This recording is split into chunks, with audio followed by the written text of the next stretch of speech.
آپ کے شہباز شریف صاحب جا کر سپریم کورٹ میں جج صاحب سے ملتے ہیں اور ادھر سے یہ ایکسٹینشن کی سمری، ایسا نہیں لگتا کہ کہیں نہ کہیں کچھ لوگ کچھ دو کی بات ہوئی ہو؟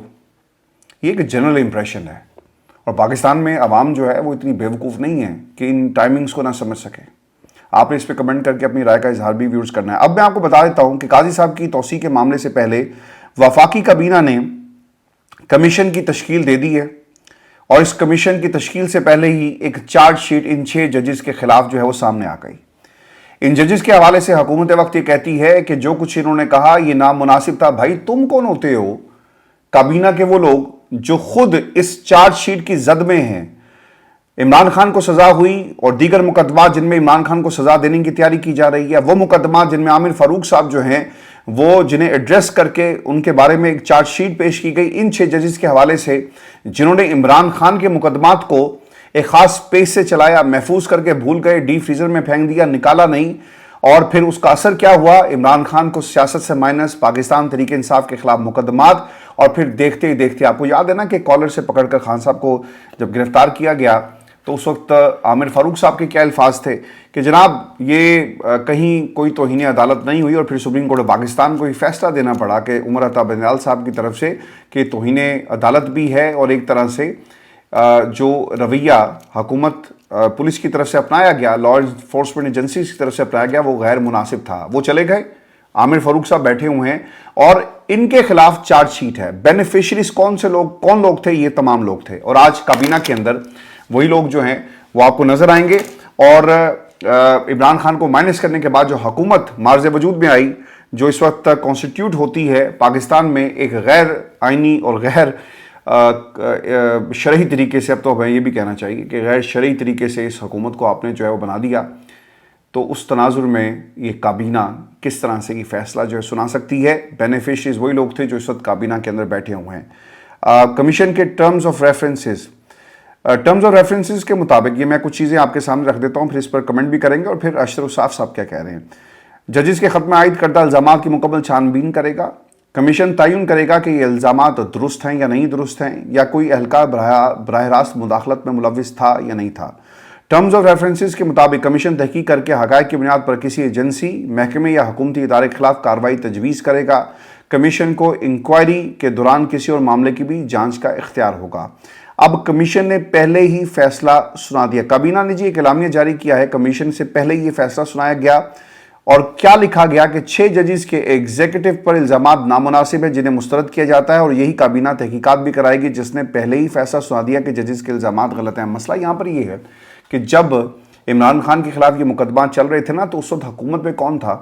آپ کو یاد کرنا چاہیے، اور کس طرح سے یہ تنظیم سازی اور پھر یہ جو عدالتی دوستیاں بڑھائی جا رہی ہیں، یہ اس وقت بھی جاری تھا، شاید نظر نہیں آ رہا تھا۔ اب تو خیر وہ دن کی روشنی میں گئے نا، کیونکہ پرائم منسٹر ہیں، انہوں نے کہا کہ جناب ہم تو دن کی روشنی میں پروٹوکول لگے گا، اور چیمبر تک پروٹوکول لگے گا، اور جا کر انہوں نے ملاقات کی، جس کی ویڈیوز تو نہیں خیر باہر آئی، صرف تصویریں جو ہیں وہ باہر آئی۔ خوشگوار ماحول میں یہ ملاقات ہوتی ہے، اور پھر ویورز آنن فانن ہم نے ایک سمری کو بھی موو ہوتے ہوئے، یعنی اس کی تیاری کے حوالے سے اس وقت جو ہے وہ بات چیت جو ہے کی جا رہی ہے۔ پاکستان تحریک انصاف کا موقف کیا ہے جی اس پورے سچویشن میں، اس پوری ایپیسوڈ کے اندر؟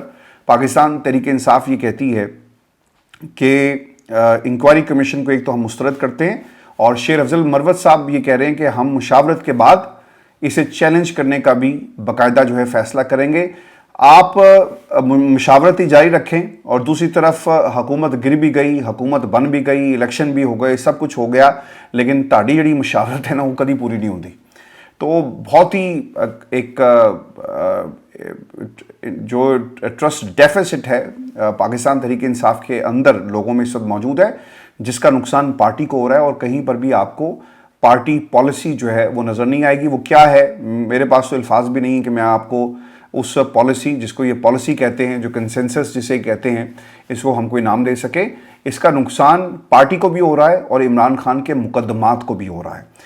اب تصدق جیلانی صاحب کتنے تگڑے جج کے طور پر سامنے آئیں گے؟ یہاں پر ججز جن کے پاس اختیار ہے توہین عدالت کی کارروائی کو انیشیٹ کرنے کے حوالے سے، جن کے پاس اختیار تھا کہ وہ بلا کر پوچھتے کہ بھائی تم ہو کون، اور تم ہمیں ڈکٹیٹ کرنے والے ہوتے کون ہو، اور یہ آپ کو آئین اور آپ کا حلف اس کی اجازت دیتا ہے، وہ کچھ نہیں کر سکے، تو کیا تصدق جیلانی صاحب جنہوں نے افتخار چودھری کے بعد حلف اٹھایا، گھر چلے گئے، عمر کے ایسے حصے میں ہیں جہاں پر مشقت کرنا شاید ان کے لیے اتنا آسان نہ ہو، یعنی اٹھنا، کمیشن لوگوں کے بیانات کو ریکارڈ کرنا، تو کیا وہ ان 6 ججز کو انصاف دلا سکیں گے؟ یہ اہم سوال ہے آج کی اس نشست کا، اور اس کا جواب ویورز کیا ہے کہ تصدق جیلانی صاحب جو ہیں، جن ججز نے یہ خط لکھا ہے، ان کو اب اپنے دلائل اور ثبوتوں سے کمیشن کے سامنے اپنے الزامات کو ثابت کرنا ہوگا۔ وہ یہ کہتے ہیں نا کہ جناب ہمیں فلاں بندے نے اپروچ کیا،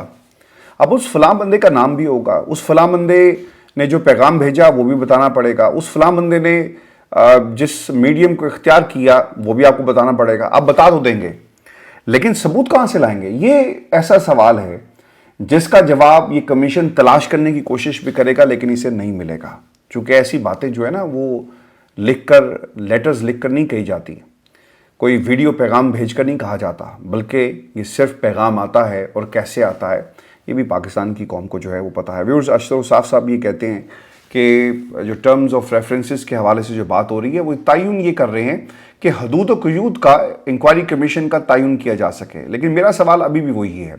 میں نے پاکستان کے اندر نا بہت سارے جوڈیشل کمیشن بنتے دیکھے، ان کو رپورٹ بھی کیا۔ سری لنکن کرکٹ ٹیم کا بار بار میں آپ کو حوالہ دیتا ہوں، میں عینی شاہد ہوں اس حملے کا، دہشت گردوں کو گولیاں چلاتے میں نے اپنی آنکھوں سے دیکھا۔ پھر وہ پولیس افسران جن کی جو گھر پہ بیٹھ کر سو رہے تھے اور جنہوں نے کچھ نہیں کیا، وہ بھی ان کے خلاف کیا کارروائی ہوئی، قوم یہ سوال رکھتی ہے۔ ماڈل ٹاؤن کا میں آپ کو بار بار بتاتا ہوں، باقر نچوی کی رپورٹ کیا بنا؟ کچھ نہیں بنا، عمل درآمد ہوا نہیں ہوا، تو کیا فائدہ ایسی کمیشن بنانے کا؟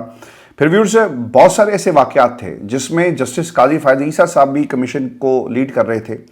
تو میرا مسئلہ یہ ہے کہ آپ کمیشن بنا دیں، اس کی نہ آئینی حیثیت ہے نہ قانونی حیثیت ہے، یہ صرف اور صرف داخل دفتر کرنے کے لیے حقائق کو آپ نے کیا۔ مجھے تو حیرانگی کی بات یہ ابھی بھی لگ رہی ہے کہ 6 ججز کی طرف سے بھی ریئیکشن ایک آنا چاہیے۔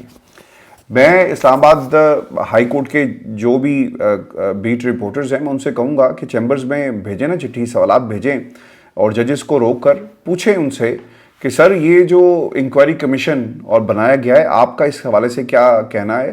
ضرور اس کے اوپر جواب آنا چاہیے، کیونکہ یہ معاملہ صرف 6 ججز کا نہیں ہے بلکہ اس پورے نظام کا ہے۔ آپ شوکت صدیقی کو روتے تھے، یہاں پر 6 شوکت صدیقی نکل آئے، 6 لوگ ایسے نکل آئے، اور یہ 6 اگر آپ جا کر اسلام آباد ہائی کورٹ کی ویب سائٹ کو دیکھیں نا، تو وہاں پر اسٹرینتھ آپ کو پتہ چلے گی کہ یہ 8 لوگوں کی، عامر فاروق صاحب کو ملا کر یہ 8 لوگ ہیں ٹوٹل، عامر فاروق، جسٹس میاں گل حسن، اورنگزیب، اور پھر یہ باقی 6 لوگ۔ اور آپ چیک بھی کر سکتے ہیں، I think these are the right numbers, 8 کے قریب یہ اسٹرینتھ ہے۔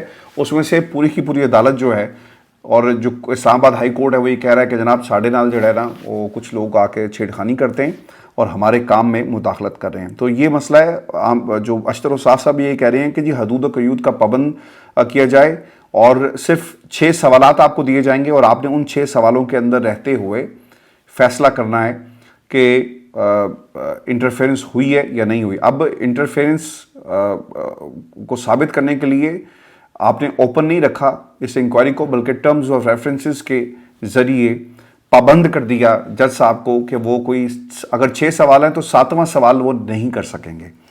عام سوال جی یہ بھی ہے کہ حساس ادارے نے اس کمیشن کے ساتھ تعاون کرے گا یا نہیں کرے گا۔ میں آپ کو بتا دیتا ہوں جی، فیض آباد دھرنا کمیشن آپ کے سامنے ہے، جس میں جنرل فیض نے اپنا وکیل بھیجا، وہ خود نہیں آئے، اور اس کے سامنے کیا اداروں کے سربراہان پیش ہوں گے؟ کبھی پیش نہیں ہوں گے۔ یہ بلاتے رہ جائیں گے، آوازیں لگاتے رہ جائیں گے، کوئی ہے، کوئی آ جائے، کوئی بتا دے، ہم نے رپورٹ 60 دنوں میں جمع کروانی ہے، لیکن کوئی نہیں آئے گا۔ اور ٹائم بھی دیکھیں جی، 60 دنوں کے اندر یہ باقاعدہ طور پہ کہا گیا۔ 2016 میں جی میں ایگزامپل آپ کے سامنے رکھ دیتا ہوں، کوئٹہ سول ہسپتال خودکش حملے کی تحقیقات کے لیے کمیشن قائم کیا گیا، جس کی سربراہی جسٹس قاضی فائز عیسیٰ صاحب کر رہے تھے۔ اس کمیشن نے اپنی رپورٹ میں سیکیورٹی اداروں کی کارکردگی پر سوال اٹھائے، اور ساتھ میں کالعدم تنظیموں کی سرگرمیوں پر بھی تشویش کا اظہار کیا، اور اس کے بعد چیف جسٹس قاضی فائز عیسیٰ کے خلاف ریفرنس لایا گیا۔ تو یہ ایک ٹائم لائن ہے کہ ریفرنسز کس طرح سے بنتے ہیں اور پھر ہوتا کیا ہے۔ اب کیا اس طرح کے واقعات کی تحقیقات ہوں گی؟ فیصلہ آ بھی گیا تو کیا اس پر عمل درآمد ہوگا؟ یہ کچھ سوالات ہیں، میں آپ کے سامنے ان کا جواب رکھ دیتا ہوں کہ کمیشن کی جانب سے فیصلہ دینے اور انکوائری کرنے کی روایت موجود ہے، لیکن عمل درآمد کا انحصار حکومت پر ہوتا ہے، اور حکومت شہباز شریف کی ہے، اور پھر ہم اس حکومت کے بارے میں تو یہی کہیں گے نا کہ شہباز کرے پرواز، اور شہباز صاحب پرواز کر جائیں گے، لیکن اس حوالے سے کچھ آپ کو ہوتا ہوا نظر نہیں آئے گا۔ چیف جسٹس کی توسیع جو مدت ملازمت کے حوالے سے خبر، ترمیم کا مسودہ تیار ہو گیا جی، اور 3 سال مقرر کرنے کی تجویز اس وقت زیر غور ہے، لیکن سوال یہ ہوگا کہ قاضی فائز عیسیٰ صاحب جو جمہوریت پر بلیو کرتے ہیں، کیا اس جو روایت ہے اس کے خلاف جا کر اپنی جو توسیع ہے مدت ملازمت کے اندر، کیا اسے تسلیم کر لیں گے؟ اور اس پر آپ نے اپنی رائے بھی ویورز بھیجنی ہے۔ کیا جسٹس منصور علی شاہ، اب یہ ہوگا کیا کہ جی منصور علی شاہ صاحب، ان پر اس کا کیا اثر پڑے گا؟ چونکہ ان کی ریٹائرمنٹ ہو رہی ہے غالباً 2027 میں، اور پھر اس کے بعد جسٹس منیب اختر صاحب ہیں جو کہ 1 سال کے لیے رہیں گے۔ اگر چیف جسٹس قاضی فائز عیسیٰ کو توسیع ملتی ہے تو پھر منصور علی شاہ صاحب خاموش رہیں گے، منیب اختر کا کیا بنے گا؟ یہ بھی ایک بنیادی سوال ہے۔ اور پھر ویورز دیکھیں کتنی غلط روایت یہ ڈالنے جا رہے ہیں کہ حکومت کو اگر سوٹ کرے گا کہ یار یہ چیف جسٹس ہمارے حق میں فائدے میں رہے گا تو یار اس کو ذرا توسیع دے دو۔ منیب اختر اگر نہیں بات مانے گا، یار اس کی ذرا ٹانگ کھینچو، اس کو وقت سے پہلے ریفرنس لا کر جو ہے اسے کرسی سے ہٹا دو۔ اور پھر ان کی یعنی اگر وہ حکومت پاکستان تحریک انصاف کی بھی ہو تو یہ قانون غلط ہے۔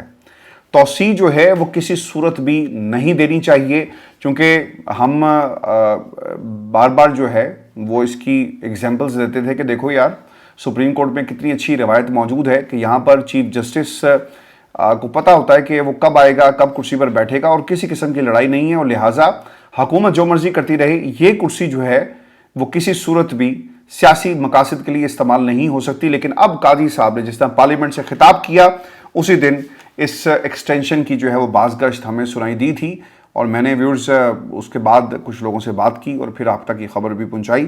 اب میں آپ کو ایک بات اور بھی بتا دوں کہ ہم اس ملک کے اندر ہمیشہ سے آرمی چیف کی تقرری کے حوالے سے ہر نومبر میں جب بھی یہ معاملہ آتا ہے 3 سال بعد یا 2.5 سال بعد جو بھی اس کا پروسیس ہوتا ہے، تو یہ سوال ضرور اٹھاتے ہیں کہ جناب اگر اس چیز کا تعین کر لیا جائے اور یہ سیاسی جماعتوں پر نہ چھوڑا جائے کہ وہ اپنی مرضی کا آرمی چیف لگائیں تو تمام معاملات جو ہیں وہ حل ہو جائیں گے۔ ایسی جو آپ کے سامنے جو آپشنز موجود ہیں جس میں 3-4 جو سینئر موسٹ جنرلز ہوتے ہیں ان میں سے آپ کسی ایک کو آرمی چیف بنا دیتے ہیں۔ میں نے اس وقت یہ کہا تھا کہ اگر آئین میں سیاستدان کے تعین کر لے کہ جناب جو سینئر موسٹ ہوگا اسے ہی آرمی چیف بنایا جائے گا، لیکن یہاں پر اس کرسی کو بھی آپ کیا کرتے ہیں اپنے مقاصد کے لیے، اپنی مرضی کے بندے کو لانے کے لیے آپ استعمال کرتے ہیں۔ اور آپ کو یاد ہوگا کہ جب یہ معاملات ہو رہے تھے نا تو اس وقت شہباز شریف صاحب اور نواز شریف کانوں میں ایک دوسرے کے بات کیا کرتے تھے، لندن کی ویژولز آپ کو یاد ہوں گے، تو آپ نے خود ہی سے کنٹروورشل بنا دیا، تو ہم کسی اور سے کیا بات کریں؟ آج پاکستان کی جو عدالتیں ہیں اسے بھی کنٹروورشل بنانے کی جو ہے وہ بات کی جا رہی ہے۔